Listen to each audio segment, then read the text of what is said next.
चुनावी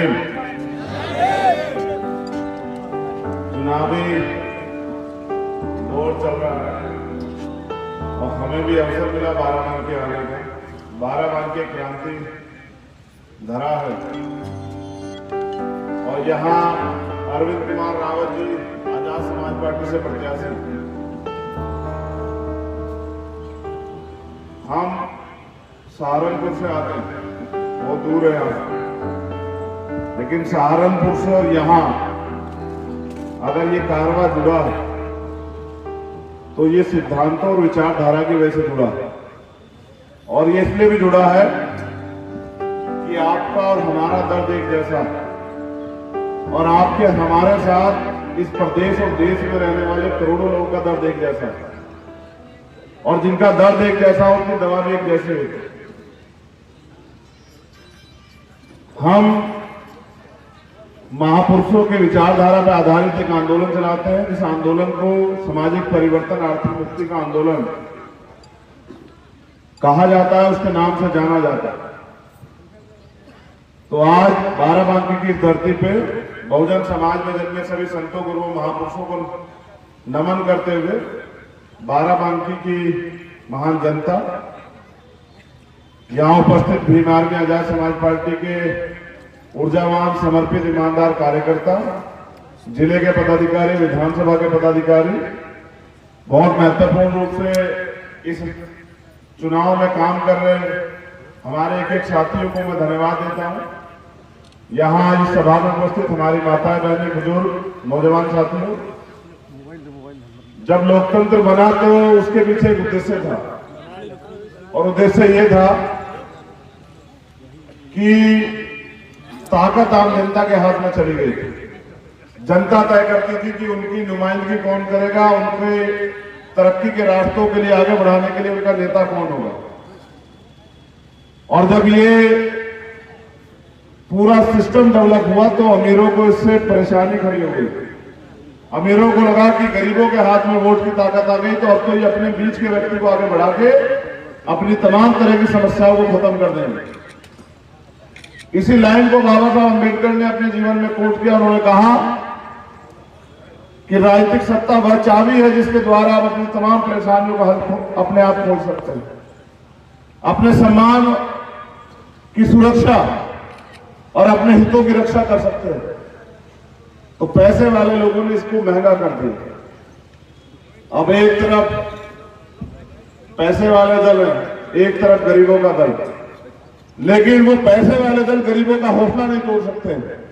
आज भी वोट आपके हाथ में और आप बटन दबा के तय करेंगे कि इस विधानसभा से विधायक कौन बनेगा, जयपुर की जनता की लड़ाई लड़ने के लिए आवाज कौन होगी।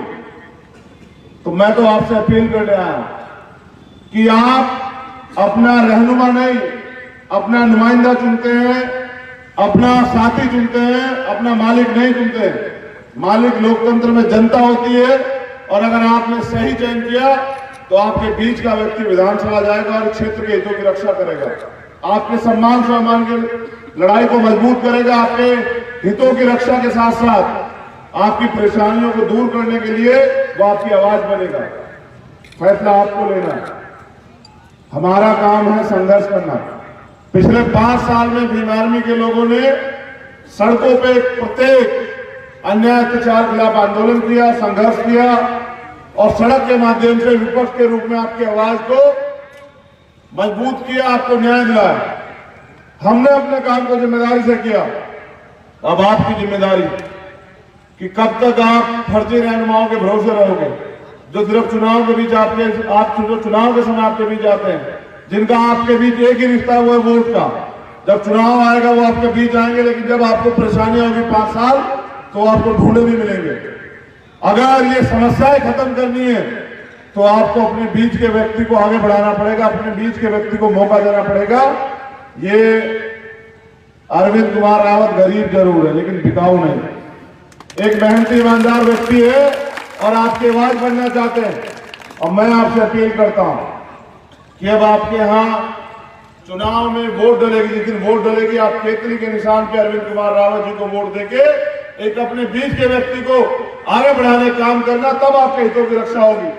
वरना पैसे वाले लोग चुनाव के दिन आपको अपनी जरूरत का सामान समझ के आपसे अपील करके और निकल जाएंगे, फिर 5 साल आप उनको ढूंढते रहना। जितनी बार गलती करोगे, मैं फिर दोहरा रहा हूं, अगर आजमाओगे को आजमाओगे तो वही मिलेगा जो मिलता है। क्या आपकी समस्याओं के हल के लिए कोई नेता आपके बीच आता है? बताओ, अपने मुंह से जवाब दो, कोई आता है? रोटी रोजी के लिए भी आपको लड़ना पड़ता है, जबकि भारतीय संविधान रोटी, कपड़ा, मकान, अच्छा इलाज, अच्छी पढ़ाई, रोजगार और न्याय की गारंटी देता है। लेकिन गरीब लोग जब अपनी वोट की वैल्यू ना समझे और चंद पैसों में या किसी अवसर पे, किसी लाभ पे अपनी वोट किसी को दे दे, तो फिर 5 साल पछताना पड़े। और जब 5 साल पछताओगे तो फिर क्या कहोगे चुनाव के बाद? जब जरूरत पड़ेगी, अन्याय अत्याचार होगा या आपके अधिकारों की रक्षा की बात आएगी, कहोगे अरविंद कुमार रावत आओ रक्षा कर दो। कहां से करेगा अरविंद कुमार रावत रक्षा? वोट तो आप किसी और को दे दिए, ताकत तो किसी और को दे दिए। ताकतवर व्यक्ति आपकी रक्षा नहीं करेगा, आपके बीच का व्यक्ति आपकी रक्षा करेगा जब अन्याय होगा। और मुझे कहने में कोई परहेज नहीं है, ये जो सिस्टम है ये सरकार का गुलाम, जिसकी सरकार होती है, पुलिस उसकी होती है, एडमिनिस्ट्रेशन उसका होता है, और वो तब उस समय एक ही काम करता है जो सरकार चाहती है। पिछले 5 साल में आपने देखा, उन्नाव का मामला हो, जिला गिनवा रहे, प्रयागराज का मामला हो, हाथरस का मामला हो, 69,000 शिक्षक भर्ती का मामला हो, तमाम तरह से आपके लिए एजुकेशन का मामला हो, कोरोना काल हो, गरीब लोगों ने खून के आंसू बहाए। उस गलती को दोबारा नहीं करना है। इन भाजपा और सांप्रदायिक ताकतों को जवाब देना है और अपने बीच के व्यक्ति को आगे बढ़ाने के लिए मेरी आपसे अपील है कि अरविंद कुमार रावत जी को एक एक वोट जो है खेत के किसान पर डाल के इनको आगे बढ़ाना। और ये हमारे गठबंधन के भी प्रत्याशी हैं,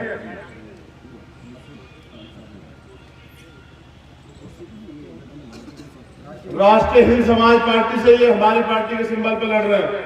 मैं राष्ट्रीय हिंद समाज पार्टी के कार्यकर्ता पदाधिकारियों से भी अपील करूंगा कि वो एक एक वोट जो है भाई अरविंद कुमार रावत जी को देख के चुनाव चिन्ह पर डालकर हमें भी मजबूत करें, इनको मजबूत करें और लोकतंत्र को मजबूत करें और गरीबों की ताकत का एहसास भी कराएं। अमीरों के भरोसे ना रहे, अपनी जीवन के फैसले, अपनी तरक्की के फैसले खुद करें। और यही कुर्सी विधानसभा पे पीस पार्टी से मकसूद अंसारी जी हमारे गठबंधन के प्रत्याशी, मैं उनके लिए भी आपसे अपील करता हूं कि आप अपना कीमती वोट भाई मकसूद अंसारी जी को भी देके उस विधानसभा पे, जो भी आपके 2 रिश्तेदार नातेदार वहां रहते हैं, उनसे अपील करना कि भाई मकसूद अंसारी जी को जिताने का काम करें। आप यहाँ आए, आपने इतना समय हमें दिया और आपने भरोसा दिखाया। मैं आपके इस भरोसे की कदर करता हूं और ये विश्वास दिलाता हूं कि हम इस भरोसे को टूटने नहीं देंगे। यहाँ हमारे छोटे भाई जो भीम आर्मी के जिलाध्यक्ष है शिवरन सिंह, हमारे भीम आजाद समाज पार्टी के जिलाध्यक्ष अभिनंदन सिंह जी, हमारे विधानसभा अध्यक्ष एडवोकेट अविनाश जी और हमारे छोटे भाई अतुल कुमार आनंद जी, तमाम लोग यहाँ, मैं उनसे अपील करता हूँ कि जब तक चुनाव खत्म ना हो तब तक वो इस लड़ाई को, इस आंदोलन को मजबूत रखें, सीमित संसाधनों को अपनी बात को दूर तक पहुंचाने का काम करें। सभी कार्यकर्ताओं से मेरी अपील है, 5 साल आप आंधी तूफान नहीं देखते, धूप नहीं देखते, सर्दी नहीं देखते, संसाधन नहीं देखते, पैदल मोटरसाइकिल जो साधन मिले लड़ाई लड़ते हो। अब वोट के जरिए भी अपनी ताकत को मजबूत करना है, अपनी वोट को एक एक वोट को केतले निशान पर डाल के ये एहसास कराना है कि भीम आर्मी ने बाबा साहब अम्बेडकर की विचारधारा को कहां तक पहुंचा है। उन्हें ये एहसास दिलाना है कि संविधान विरोधी ताकतों के सामने संविधान को बचाने के लिए भीम आर्मी आजाद समाज पार्टी कहां तक पहुंच गई है, जिससे वो इसके विरोध में काम करना बंद कर दे। बहुत बहुत धन्यवाद। जय भीम, जय भारत, सलाम, नमस्कार, सत श्री अकाल।